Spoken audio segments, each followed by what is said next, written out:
Bom dia, meus irmãos. Nós temos a terceira lição da revista Compromisso deste trimestre. O tema que está colocado, o título, é Moisés enfrenta Faraó. E na realidade, meus amados, vamos ao texto áureo, é aquele que busca sintetizar todo o tema da lição. Êxodo 7,5 diz que os egípcios saberão que eu sou o Senhor, quando eu estender a mão sobre o Egito e tirar do meio deles os filhos de Israel. Há algo muito importante a respeito desta lição para nós. É que nós vamos começar a falar das pragas que se abateram sobre o Egito. E essa lição, ela evidencia que as pragas respondem a uma pergunta que foi feita por Faraó. A pergunta foi: quem é Deus? Está lá em Êxodo 5, o verso 2. Então, para responder quem é Deus, e por causa da ousadia deste governante que não queria deixar o povo de Israel sair do Egito, vieram as pragas. Hoje nós vamos examinar as primeiras pragas, as 8 no caso, são 10, 8 pragas. A primeira delas é que as águas se transformam em sangue. Eu peço que a irmã e o irmão acompanhem na sua Bíblia. É o trecho de 19 a 25 do capítulo 7. Então, valendo, enquanto nós estamos fazendo a nossa reflexão. Então, a primeira praga é: as águas se transformam em sangue. Sabe o que, irmãos? Aquelas pragas, elas se constituíram numa verdadeira batalha dos deuses. E demonstram como o Criador utiliza a criação que veio das suas mãos para que exerça julgamento sobre aquele povo ímpio, liderado por um governante igualmente ímpio. Uma prova da natureza sobrenatural daqueles fenômenos que nós chamamos de pragas é que a região de Goshen, ou de Gozen, algumas bíblias trazem assim, onde os hebreus habitavam, é o norte do Egito, onde está o delta, a região mais fértil do Egito, onde está o delta do rio Nilo. Então, os hebreus habitavam ali. Ela foi poupada. Não aconteceu nada lá. Nada, porque era onde moravam os hebreus. Embora o restante do país sofresse aquela tremenda catástrofe. E nós chamamos a atenção dos ouvintes para o fato de que os magos que eram conselheiros do faraó, eles repetem os sinais, mas eles não podem neutralizar aqueles sinais que vieram da parte de Deus. Então, o relato que nós temos na Bíblia das pragas visa exatamente a levantar o moral e a fé do povo hebreu no momento de uma tremenda crise que eles estavam vivendo. O escritor, inclusive, não economiza palavras para dizer com aquelas pragas que Deus é o Todo-Poderoso. Então já começou a responder: quem é Deus? É o Todo-Poderoso.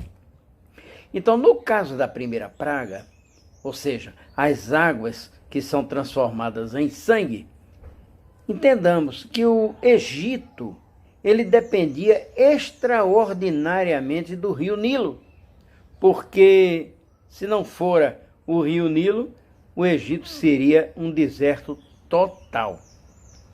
As águas então deixaram de ser potáveis, ninguém podia beber. Os peixes, que são um item muito importante da cozinha egípcia, eles morreram, Agora, Deus foi bondoso bastante para permitir que o lençol natural de água no subsolo não fosse afetado. E como nós dissemos, uma batalha dos deuses, nós temos aqui o Deus Criador, o Deus Todo-Poderoso, o Deus de Abraão, de Isaac e de Jacó, e o rio Nilo, que representava o Deus Hapi, da mitologia religiosa dos egípcios. Veja bem, há uma segunda praga, rãs para todo lado. Quer ir ao capítulo 8 agora? Procure lá, por favor. Capítulo 8, de 1 a 15. É um trecho um pouquinho longo, mas vale a pena fazer essa leitura. A praga das rãs, que é o segundo evento, ela resulta exatamente da fuga. É uma consequência, não é? Olha, o rio estava podre pelo sangue em que ele havia sido transformado. Os peixes estavam mortos, mas os peixes não podiam sair da água, mas as rãs podiam. Então as rãs, elas saíram do rio. Elas seriam muito normais numa inundação. E, inclusive, o barulho das rãs, o coachar das rãs, era um sinal de fertilidade para aquele povo do Egito. O problema que nós temos aqui é o excesso de rãs. Muitas rãs. Rãs demais. E essas rãs, elas estavam em tanto excesso que elas se tornaram uma praga. Então a praga demonstra o poder de Deus também sobre uma deusa do Egito. Sabe quem era? Era a deusa Rã, chamada Eket. E também o deus Hapi, aquele mesmo lá do rio Nilo. E a autenticação com isso da autoridade de Moisés. Sabe uma coisa interessante que há no texto? É que Faraó começa a pedir socorro, mas ele não recorre aos magos que ele tinha como conselheiros na sua terra. A terceira praga é a praga de piolhos. Eles eram ardentes. Olha lá, do 16 ao 19, do capítulo 8, tem isso aqui. Agora, talvez na sua Bíblia, em vez de dizer piolho, venha dizendo mosquito. Não tem problema não. Não tem problema que a terceira praga seja numa tradução como piolho e em outra praga, ou em outra Bíblia, dizendo como mosquito. Sabe por quê? Porque tanto piolho quanto mosquito são comuns lá no Egito. O milagre que nós temos é que eles vieram do pó, eles vieram do solo. E os sacerdotes que tinham que se manter religiosamente puros, eles são atacados por esses piolhos ou mosquitos. Agora, por que tem piolho numa e por que tem mosquito na outra? É porque, na realidade, foi empregada uma palavrinha no original que os nossos tradutores, em alguns lugares, eles vertem como piolho e em outros como muriçocas, como mosquitos. Então, isso não afeta coisa nenhuma o poder de Deus, nem afeta o resultado em cima do povo do Egito. Quer dizer, se os sacerdotes foram atacados pelos piolhos, pelos mosquitos, eles ficaram impuros para as suas obrigações. Eles não podiam oficiar os cultos lá da mitologia religiosa, da religião do Egito. No verso 19, os magos agora admitem que estão derrotados. Veja lá se não está. Eles admitiram, eles disseram, isto é o dedo de Deus. Agora imagine, irmão, se era só o dedo de Deus, imagina o resto. Não é? Vamos continuar. Nós temos agora uma quarta situação, que são os enxames de moscas. Veja do verso 20 a 32 do capítulo 8. Moscas. O problema não é uma mosca, nem duas, nem três. Depois disso já começa a virar problema. Elas vieram em enxame. Então eram bandos de mosca, como diz o verso 24. Elas se alimentam de sangue. Essas são como aquela mosca chamada mutuca, que morde o cavalo, que morde a pessoa, que são nossas conhecidas então. Mas os hebreus não foram afetados por aquela praga. É então que Faraó permite que o povo saia para cultuar. Eles teriam que andar 3 dias de caminhada. Dentro do país, verso 25 diz isso, não podia sair do país do Egito, dentro do país. Então Moisés dá uma explicação ao faraó que ele não esperava. Sabe qual é? Primeiro, eles iam fazer um sacrifício, o sacrifício de um touro. Então isso seria para melindrar o povo do Egito mesmo, porque eles tinham um deus que era touro, o deus Apis, era o boi Apis, o touro. E também carneiros, eles iam sacrificar cordeiros. E tinha Amon, que era o deus carneiro. Perceberam? Então eles não podiam, eles queriam fazer no deserto para ficar longe do povo. E o povo não se melindrar quando eles sacrificassem o touro, o boi, ou sacrificassem o carneiro. Isso seria uma afronta aos religiosos lá do Egito. E então Moisés ora a Deus. Claro, não se faz nada sem oração, irmãos. Nossos empreendimentos, nossos projetos, nossos planos, tudo tem que ser submetido a Deus, no altar de Deus, como nós fazemos dominicalmente na igreja, nas mãos de Deus, como nós fazemos todas as semanas na igreja. Moisés então ora ao Senhor e ele coloca no altar de Deus se eles fazem isso ou não. E então Deus reafirma ser o Todo-Poderoso, o El Shaddai. E o faraó é um mentiroso. Pronto, esse é o resultado nessa 4ª praga. A 5ª praga é a peste nos animais. Abra no capítulo 9 e de 1 a 7 você vai encontrar isso.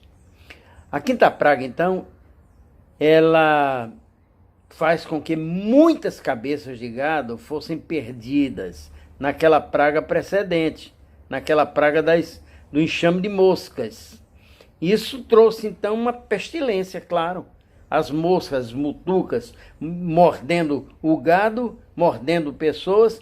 Isso trouxe, então, uma pestilência horrorosa, gravíssima, que atingiu cavalos, jumentos, camelos, bois, ovelhas. Veja lá no verso 3 que fala tudo isso. Então, que doença teria sido essa que atacou na chamada 5ª peste? Há algumas sugestões. Então, os estudiosos, alguns dizem que teria sido antraz, que é uma doença terrível. Carbúnculo, uma doença tremenda. Mas, sabe o que a gente percebe? É que vários deuses do grupo ali, do panteão do Egito, do grupo de deuses do Egito, vários deuses foram atacados. Um deles é o deus touro, que já falamos, o Apis. Mas também a deusa vaca. Tinha uma deusa que era uma vaca, Hathor. E o deus carneiro, Khnum, além do Amon, que também era um deus carneiro. Cavalos não eram deuses, mas eram de uso militar. Então, os exércitos que dependiam muito da cavalaria perderam inúmeros, milhares de cavalos. As ovelhas que forneciam lã foram mortas também pela peste. Jumentos e camelos, animais de carga, também morreram por conta dessa 5ª praga que aconteceu lá no Egito. E aí a gente cai na 6ª praga, que é a praga das úlceras. Essa atinge pela primeira vez a saúde humana. Até agora ninguém tinha sido atacado por nenhuma das pragas. Cinzas, veja bem o que aconteceu. Cinzas foram tiradas do forno, criando uma excelente metáfora de que os egípcios seriam feridos por Deus, que a Bíblia chama de fogo consumidor. Que figura linda para Deus. Deus é um fogo consumidor, de acordo com Hebreus 12, o verso 29. Agora tem uma coisa que acontece muito lá no Egito e em alguns países do Oriente mesmo e da África também. Doenças de pele são muito comuns no Egito. E duas explicações, então, são dadas para esses tumores que aconteceram. Pessoas e gado infectados pela mesma enfermidade. Poderia ser varíola, nas suas diversas modalidades, ou antraz nos animais e transmitido ao ser humano. E a gente percebe então, a gente descobre que 2 deuses foram também atingidos nessa batalha dos deuses. Sunu era o deus da pestilência e Ísis era a deusa da cura. Pronto, foram atacados. Estão percebendo que praticamente todo o panteão egípcio está sendo vencido pela glória de Deus através dessas pragas? Os próprios magos foram afetados e não puderam repetir o sinal, nem puderam se curar, conforme diz o verso 11 do capítulo 9. A 7ª praga foi uma praga de pavor na terra e nos ares. E vamos perceber que as próximas 3 pragas vão ter um caráter muito especial. Mostram como Deus é incomparável. Notamos que o ponto central das pragas é que o nome do Senhor seja conhecido em toda parte. Todo o Egito tinha que conhecer o nome do Senhor. E todo Israel tinha que ter a garantia do poder do Senhor para caminhar aqueles 40 anos lá no deserto. Então Deus prolonga o confronto com o faraó para mostrar aos egípcios as consequências de resistirem à autoridade divina. Por isso, 7ª praga é a praga da saraiva. É a primeira que tira a vida humana. Saraiva.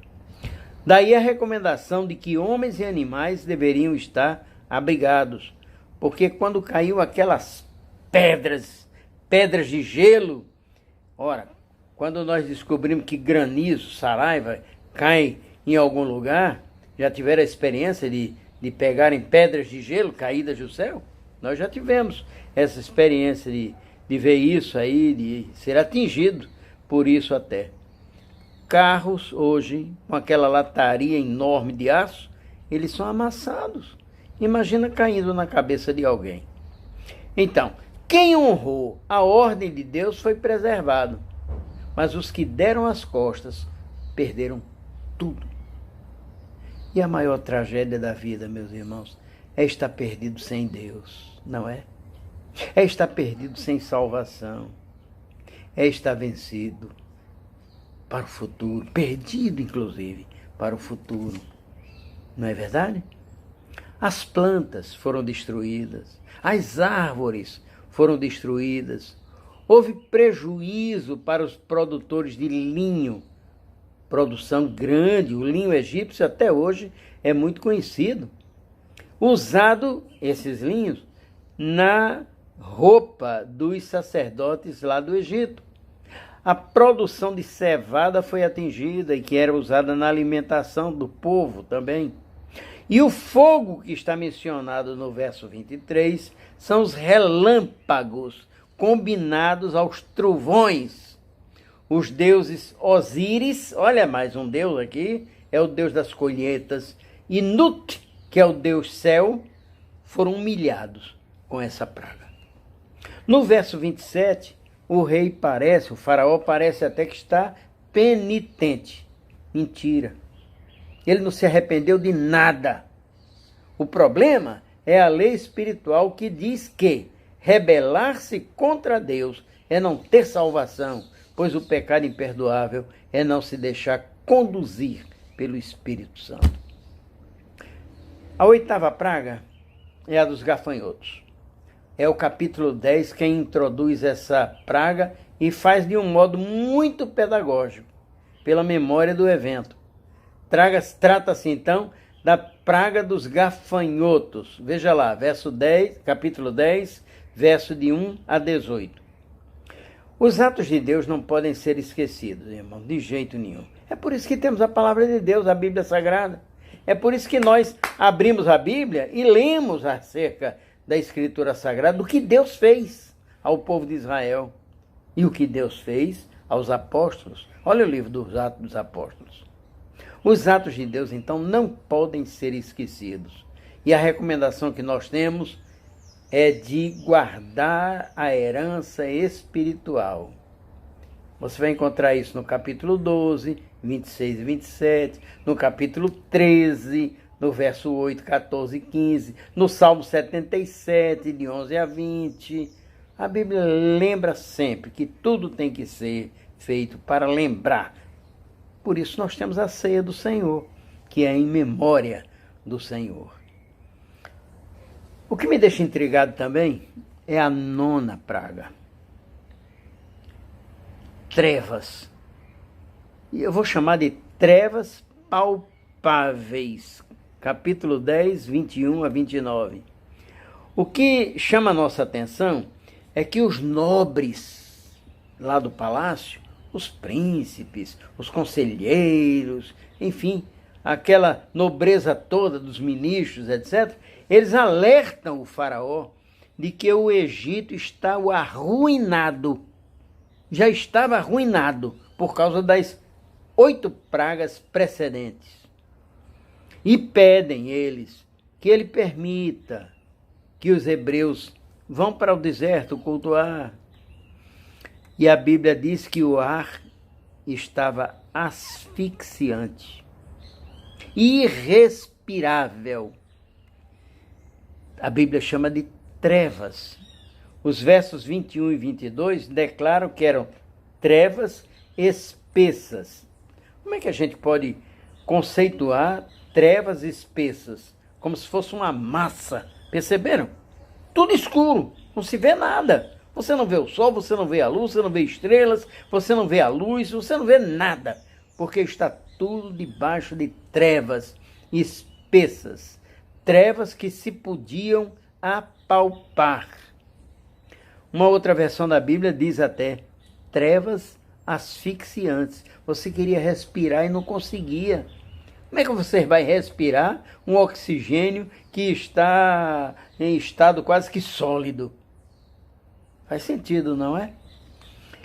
Especialistas do assunto falam numa tempestade de areia chamada Hamsim, que é muito comum lá no deserto, lá no Oriente. Então teria sido, Deus levantou uma tempestade de areia. Aí sim você pode apalpar, não é o que diz? Trevas que podem ser apalpadas, espessas por causa da areia. Então, nesse caso, a concentração de areia cobre a luz do sol, torna a atmosfera até sensível ao toque, espessas, abrasiva a pele, porque podiam ser apalpadas, e irrespirável, asfixiante. A situação foi de tal maneira que ninguém podia sair de casa. Teve que ser quarentena a propósito, na marra, sem poder sair de casa. Ninguém, nem o deus Ra, que era o sol, podia ser cultuado porque ele não era visto. Agora quer um detalhe? Lá na região dos hebreus, em Goshen, havia luz. Era só lá que tinha luz. Então o faraó permite a ida de todos ao deserto, mas o gado não. Todo mundo pode ir, mas o gado fica. Como é que eles iam fazer o sacrifício? Porque ele queria garantir a reposição do gado que tinha sido perdido, do rebanho que tinha sido perdido nas outras pragas, lembram? Se os hebreus não retornassem, ele teria gado, o gado dos hebreus ficaria para os egípcios. E aí Moisés é incisivo. Todos e tudo nos acompanharão. Veja lá no verso 26. E o êxodo está chegando, irmãos. Agora eu quero tirar umas aplicações para encerrarmos a nossa importante lição deste domingo. Inspiradoras lições nós temos. Por exemplo, a primeira delas é que milagres são agentes da revelação para quem crê. Agora, quem é incrédulo, quem é agnóstico, quem não confia na palavra de Deus, quem não acredita que Deus pode realizar o que ele diz que foi realizado e tem realizado, milagres não dizem nada. Para nós, entendemos, os milagres são agentes divinos da revelação, porque mostram quem Deus é. Uma outra lição que aprendemos é que o propósito do Senhor era levar os egípcios e levar os hebreus também a reconhecerem que Deus, Ele é o Deus verdadeiro. Por que eu disse os egípcios? Porque eles eram incrédulos. E por que eu disse os hebreus? Porque eles eram incrédulos, irmãos. Tanto que Moisés, voltando, ele perguntou a Deus, mas quem é que eu vou dizer que está me mandando aí? Diga que eu sou o que sou. Ou, numa tradução melhor, eu sou o Eterno. Eu sou o Deus de Abraão, de Isaac, de Jacó. Eu sou o Deus de seus pais, dos seus antepassados. O Deus da criação, o Deus que formou este povo.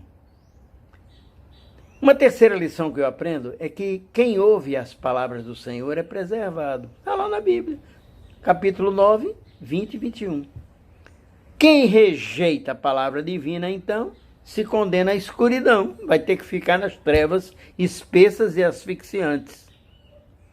E mais uma coisa. Faraó permitiu que os adultos fossem, mas as crianças não. Depois permitiu que todos fossem, mas os idosos não. Aí Moisés diz, não é possível. Ou vai todo mundo, ou fica todo mundo aqui atrapalhando sua vida e você recebendo mais praga. Porque o culto divino não tem separação de gente. Não. No culto divino todos são bem-vindos, todos cultuam. Uma criancinha, um adolescente, um jovem, o adulto, o idoso, todos têm lugar. Ninguém é rechaçado, excluído do culto divino. Por isso, Moisés não aceitou essa proposta de Faraó, de jeito nenhum. O culto divino, portanto, não é exclusivo. É das crianças, é dos idosos, e todos têm o lugar assegurado. Oh, meus irmãos, que bela lição! Aliás, que revista maravilhosa essa que nós temos para esse trimestre, sobre o Êxodo. A lição foi belíssima, porque respondeu quem é Deus. E é do domingo que vem, as pragas e a instituição da Páscoa. É a 10ª praga. E nós vamos ter um excelente expositor também para o domingo, dia 23. Que Deus abençoe a todos e que Deus nos coloque diante do Pai para fazer a sua vontade em tudo. Amém. Amém.